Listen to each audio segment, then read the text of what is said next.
Southland Disability Enterprises employs 82 people with intellectual disabilities. We've got people that have been here all of their working life. They manage recycling for the entire Southland region. There wouldn't be many employees that come and give me a cuddle if I was the boss of another company, and these guys do, so it's pretty cool. You gonna have a good day? Yeah. Yeah? What'd you do last night? Had a glass of wine. Wine? Yeah. Our organisation is very tight-knit. Well, it's like any family. They care and fight and annoy and love and cuddle each other just like any other family does. If something happened to one of our people, then they'd all be sticking up for them. So it's your genuine family unit, to be fair. Not only have these people worked together all of their lives, a lot of these people went to school together down here in Southland. These people have been together forever, so yeah, they are a family.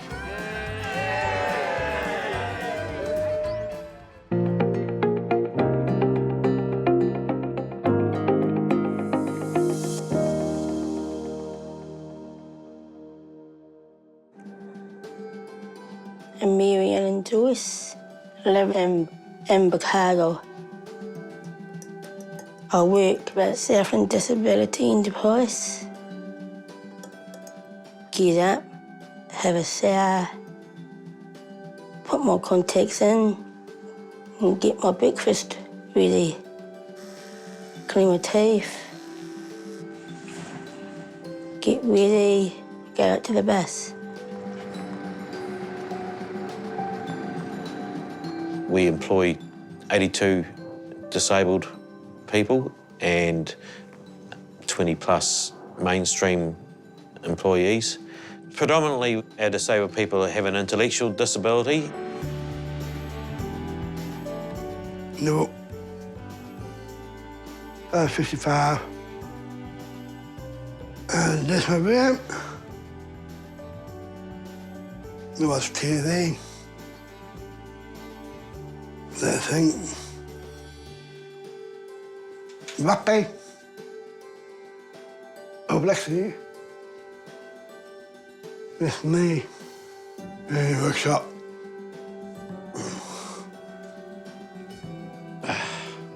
That's it. In the right place.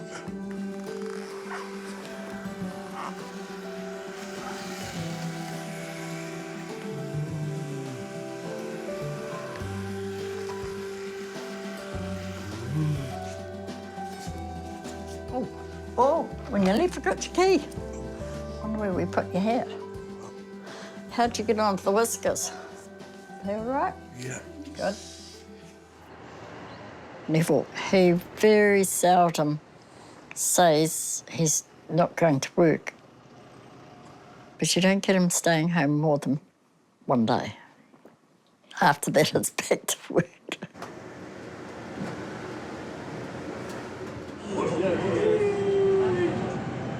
I do the bus well.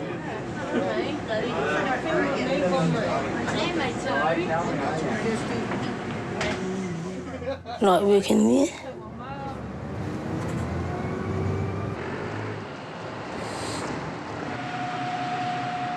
They all talk about it as being family, and that's how they treat them.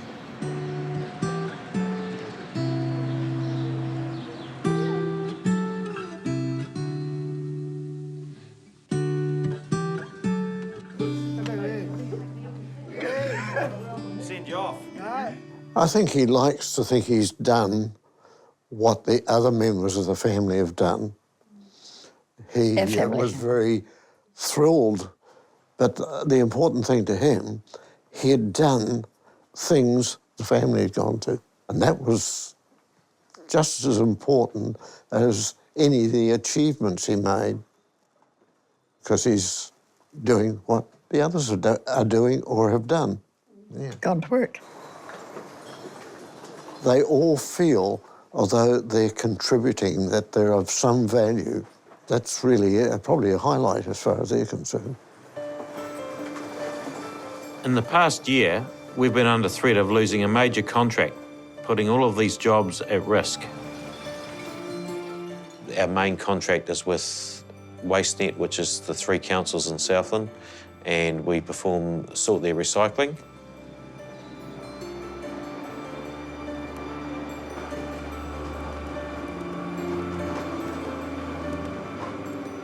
We see our role as just providing quality and meaningful work that enriches our guys' lives, and so sorting seems to be an activity that our people, they can do comfortably.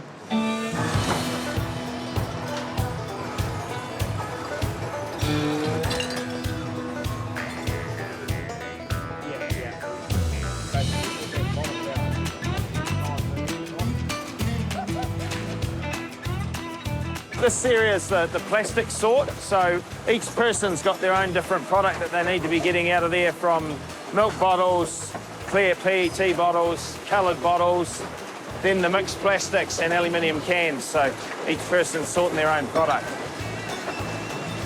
And they're all, each of them within their own area, very good at it, and they'll be used to their own particular products.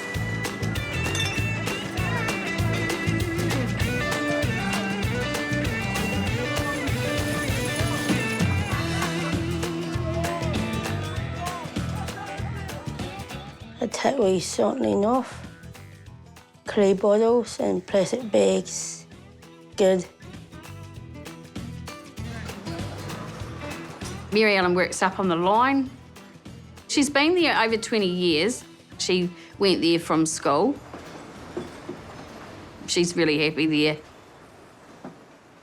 It gives them a purpose in life every day. That's the fantastic thing with Mary. It's like at SDE, they give them their birthdays off, right? And they're allowed to have their day of the birthday off. But she doesn't like the day of her birthday off because she likes to get on the bus and she likes them to sing her happy birthday. So she wants to go to work, so she does, so. This is Anna. Hi. That's my boyfriend, Ian. Routine is very important for her. That's another day that I'm going to miss out on the gossip at work. I think that's what she was really worried about, because she was like, oh, I'll miss out. I'll miss out. I know Mary for over 24 years.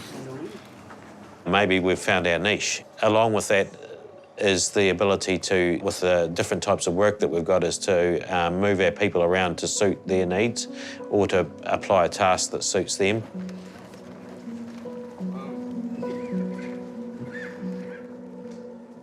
Neville down the end, he usually props himself up at the head of the table, so yeah, it's usually where we find him anyway. Getting some papers ready for shredding at the moment, so as he sorts through them, and then they'll go through and get done. Neville's one of those people that have been here a long time, and he was a strapping lad in his youth, and he used to break down pallets for a job at one stage, which is you've got to be pretty tough and strong to be able to do that. But as his ability to balance has changed over time, he's now in the packing room, and I think we'll all agree he's enjoying his time in there, and he likes to hold court with the guys, and that's cool. He's a pretty smiley sort of a character.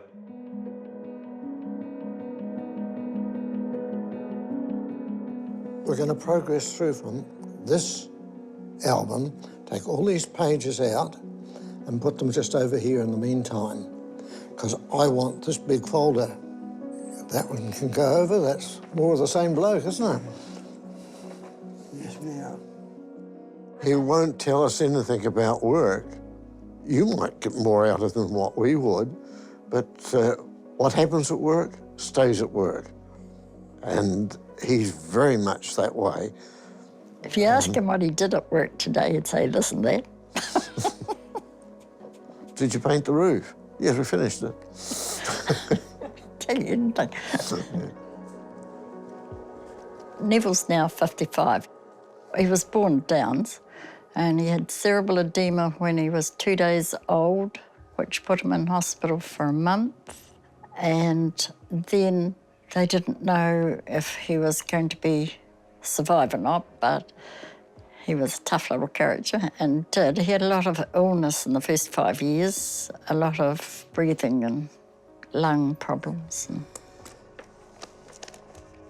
they told us, for us to understand it, it was the same as you or I having a stroke. Want to push it this time yourself?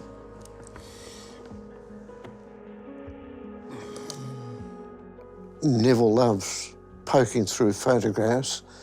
He does spend a lot of time looking at the individual photographs and can tell you more about the background than what I would notice, or anybody else for that matter, I think.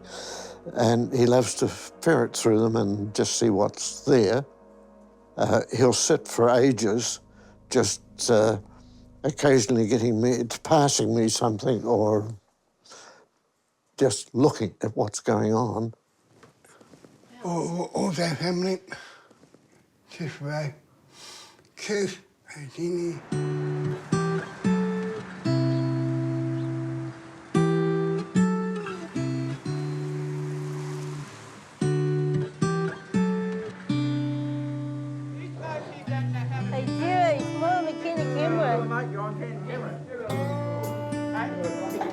Mary Ellen, it turns out that I've known her a very long time. Since I was a lad, I knew and know her family well. She also has been here a long time and is a wonderful part of the team. Mary Ellen's very switched on at what she's got to be doing, and when she's got activities that she's going away to do, she goes away and has been doing some preparation for independent living, cooking and that in some afternoons a week. So we support that and encourage it with our employees.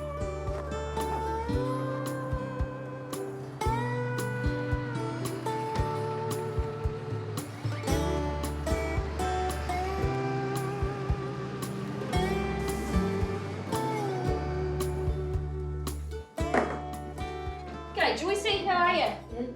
That's good. How was your day? Busy. Busy? Oh, that's good then.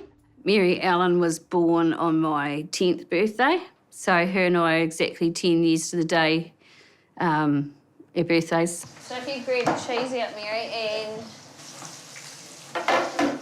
can you grab the board? Yeah. Do you want to wash your hands because you just fed the cat? Yeah. She was never treated any different just because she had Down syndrome. She was just like the rest of us. She was always expected, I suppose. We had expectations. She was expected to just do everything like the rest of us did. She might have done things a bit slower. Her milestones might have been a bit slower than normal, but apart from that, she was just rough and tumble like the rest of us. So We've got roast potatoes and roast pumpkin. I think that's probably why she's done as well, because she's never been made any difference of the fact that she has Down syndrome was never made any different. You know, we didn't think of her as any different. Mama had passed away and we had a house on the market at the time, and my husband said, "Oh, why doesn't Mary come and live with us?" And I was like, back the truck up a little bit here. It's like, that's a huge commitment, you know. And he said, no, I think if we could find the right place, it would be quite cool. So that was all right. We had looked at this place and we thought, oh, this place would be ideal, because upstairs it had a room with an ensuite, separate toilet, shower and a big walk-in wardrobe. So here we are. So that was 23 years ago. So much need to see the prep, but if we can be on. I'll be cooking tea and I'll say, right, come down, Mary, and you can give me a hand. And so she'll help me make a cheese sauce or mince. If we're having mince, she loves breaking it up, you know, and she'll get it down to the finest details, you know. So there's lots of little things like that she does. She comes down and helps me with. Oh, good girl. You heard it, mate. Yeah. And it makes her feel important and included as well.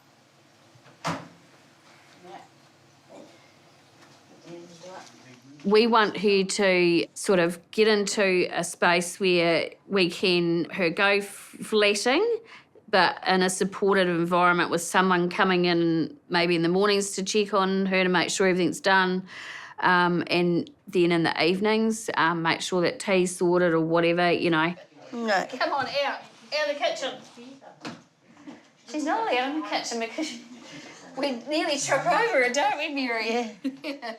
You know, if something happened to Neville and I'd hate her to be thrown in the deep end that all of a sudden you've got to move out. So it's better for her to do the transition while we're still around. Hard and all as it will be.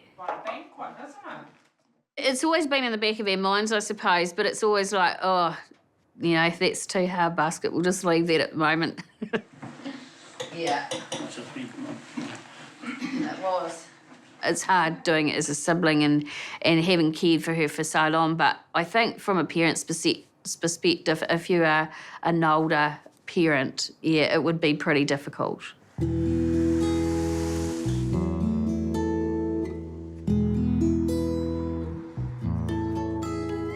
Well, I don't know that we've been very successful in making any plans, which we should be trying a bit harder to do, but we haven't sort of tidied that aspect up to any great extent. And we keep putting it off, I suppose, but we're going to have to get ourselves into gear and do some planning for the future, because... we're not always going to manage here, but... And we're probably not going to always be here. We've worked on the principle that we should be, but nature doesn't allow things to work that way, so we've probably got to do some serious thinking.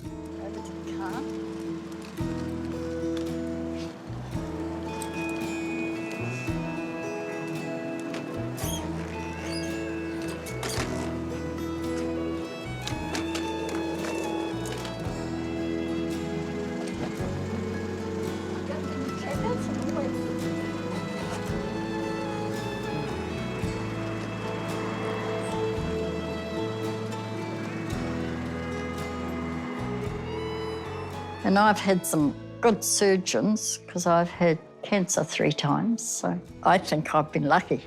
It's velour, that one. Maybe we better do this one first. Okay. Because this is last week's. And we've got 2 down as staff. Some of the IH people have got flats and that sort of thing, but... that wasn't what he wanted. Neville never wanted to venture away from here. He was given plenty of times that he was asked whether he wanted to or not, but no. And he loves family. If anybody's about the family, he's really into it. And the next one is charades. Bingo. When Don was in hospital a couple of years ago there, he wanted to always be with us when we went. He didn't like us going without him. As he's got a little bit older, he's less occupying his room by himself, and he likes to come out and be with us for a bit longer. Canada has the world's largest number of what food outlets, with Japan the second highest. Donuts. We have added onto the house a bed sitting room for him because he didn't want to leave home. He wanted to stay with us and family. He's last in the family, and he was born in 1964. He lines himself up with the Beatles. We lived at the fire station. Oh, Don was a fireman then. Many years ago, we met at the fire station through a friend of his who thought he was real clever in matchmaking. That was many, many years ago, because now we've been married for 62 years. On the days it never works, I usually have tea pretty much ready when he comes home. This is the boring part of life, really. For me, I'm tired of cooking. He doesn't cook. He used to be able to help and peel veggies and things like that, but over the last few years, he can't stand for very long. So he put that out of his mind to do. It wasn't something he could do, so nearly forgot, didn't I? He used to completely share himself. He shares himself still, but he has to have help getting dried.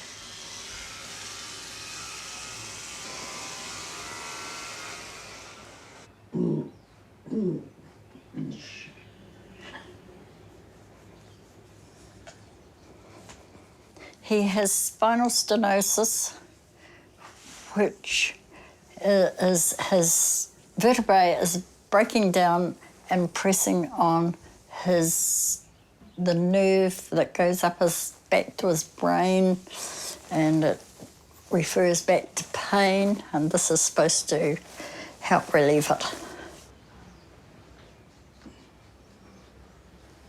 We have people living in many different circumstances. We have people who live at home still, who might be what we would consider to be quite mature, as in their 50s, still living at home. We have people living independently, and they're actually more often than not living on their own rather than in a flatting situation. So they might be in flats around town. One of the main concerns with the people that live independently is the fact that they have quite elderly parents mostly, and these elderly parents are still having to make sure that their loved one's okay and looked after, fed well. They may be taking meals to them, when the reality is they're not that well themselves. If they qualify for some care, it's only for a limited amount of time a day or a week. And I think the threshold for saying that someone can cook for themselves is fairly low.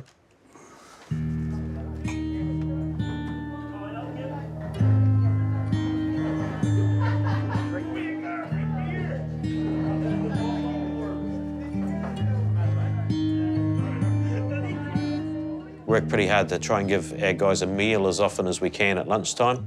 In my perfect world, we'll be able to do that every day, but we haven't quite achieved that financially yet. But we certainly provide a meal when we can, which is nutritious and hot. No work. Do you know why? No. Because you and Deborah have done a good job cleaning it all up. Yeah. So as soon as any more comes in, we'll bring it into you. We often talk about belonging here and giving a sense of belonging and somewhere that they feel that it's theirs. And so that's why it's very difficult to describe this place. Teams, best piece. Vision 4 10-pin team. Yep, that's another one. That's another goal. You might have to hold those two in your hand. Yep. I'm a butcher by trade. Then I decided one day that I needed to do something different, so I went and became a teacher and did my degree and did some postgraduate study as well, and taught primary initially, and then I was involved with disability and teaching students with disabilities at a secondary school, where that really opened my eyes up to the support that people need.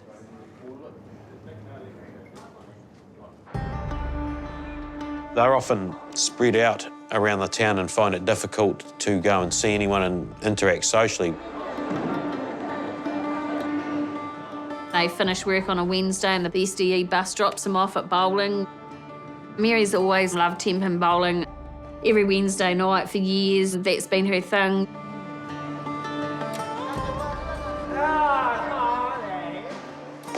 That is just another social interaction for her. And most of the guys that she bowls with work at SDE.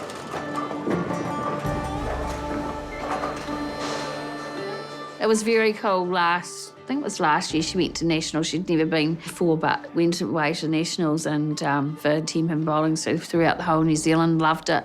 That was a great experience for her.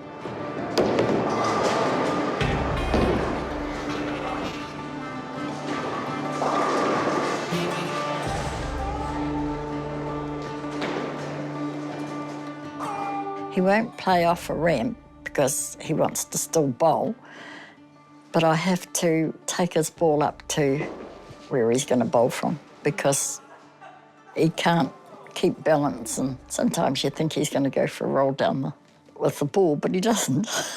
He manages. He doesn't score like he used to. He's not good at that now, but he still enjoys it. And so while he's enjoying it, I think it's important for him to do it.